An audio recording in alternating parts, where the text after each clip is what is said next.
Հավատքի բանկի գրքույկը Չարլզ Սպերջեն, օր նոյեմբերի 23։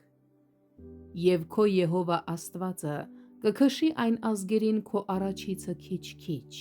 Երկրորդ Օրինաց 7-րդ գլուխ 22-րդ խոսք։ Մենք չենք կարող ակնկալել Տեր Հիսուսի հաղթանակը մեկ հարվածով։ Չար սկզբունքներն ու սովորությունները դժվար է արմատախիլ անել։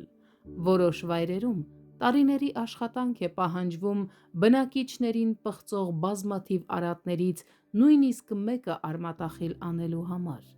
Մենք պետք է շարունակենք պայքարը մեր ողջ ուժով,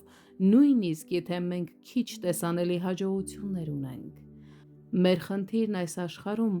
այն նվաճելն է Տեր Հիսուսի համար։ Մենք չպետք է զիջումների գնանք, այլ արմատախիլ անենք չարը։ Մենք չպետք է ձգտենք հայտնի լինելուն, այլ անդադար պատերազմ մղել անօրինության դեմ։ Անհավատությունը, կրոնականությունը, հարբեցողությունը, պղծությունը, ճնշումը, աշխարհիկությունը, սխալը, այս բոլորը պետք է ոչնչացվեն։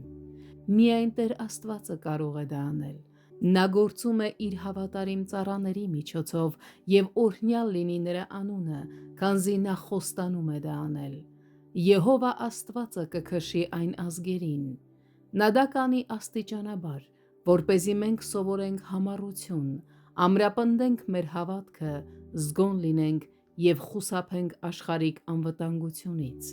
Եկեք շնորհակալություն հայտնենք Աստծուն փոքր հաջողությունների համար և աղոթենք ավելինի համար։ Եկեք երբեք ցած չդնենք մեր զենքերը, մինչև ամբողջ երկիրը չնվաճվի Տեր Հիսուսի համար։ Քաջացիր ով սիրտ, շարունակիր ընթացքդ քայլ առ քայլ, որովհետև ամեն փոքր քայլը ստեղծում է մեծ ամբողջություն։